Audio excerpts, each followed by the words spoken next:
آسمان سے زمین پر پانی برستا ہے۔ لوگ سوچتے ہیں کہ برسات کا موسم ہے اسی لیے آسمان سے پانی برس رہا ہے اور زمین پر پانی لگ جاتا ہے، لیکن حقیقت میں ایسا نہیں ہے۔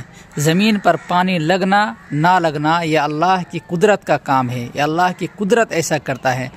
اگر آپ مسلمان ہیں یا کوئی بھی مذہب سے تعلق رکھتے ہیں تو آپ کو یہ جاننا ضروری ہے کہ جو آسمان سے پانی برستا ہے یہ اللہ کی قدرت سے ہی برستا ہے اور اللہ کی قدرت سے ہی زمین پر ٹھہرتا ہے۔ اگر اللہ چاہے تو اس کو یہاں سے کہیں بھی لے جا کر برسا سکتا ہے یا کہیں بھی یہاں سے اس زمین سے اٹھا کر دوسرے زمین پہ لے کے جا سکتا ہے۔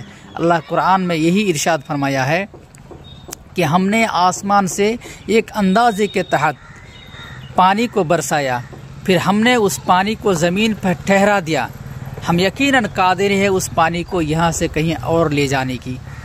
تو یہ جو زمین پر ہم پانی دیکھتے ہیں ٹھہرا ہوا رہتا ہے تو ہم سوچتے ہیں زمین کے نیچے سے پانی اوپر تک بھرا ہوا ہے اسی لیے پانی زمین پر ٹھہرا ہوا ہے، لیکن اصل میں ایسا نہیں ہے۔ زمین پر اگر پانی ٹھہرا ہوا ہے تو یہ اللہ کا نظام کام کرتا ہے، اللہ کی قدرت کام کرتا ہے۔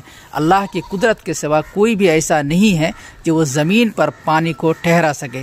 جب ہم بورنگ سے یا کسی مشین کے ذریعے سے پانی دیتے ہیں کسی کھیت میں تو پانی ہم اس کھیت میں پورا بھر دیتے ہیں، لیکن کچھ ہی پل میں وہ پانی پھر سوکھ جاتا ہے۔ اگر ہم برسات کے موسم میں بھی پانی دیتے ہیں زمین پر تو کچھ ہی پل میں وہ پانی سوکھ جاتا ہے، لیکن آسمان سے جو پانی برستا ہے اللہ کی قدرت اسے روک کر رکھتا ہے اور وہ زمین میں پانی ٹھہرا ہوا رہتا ہے۔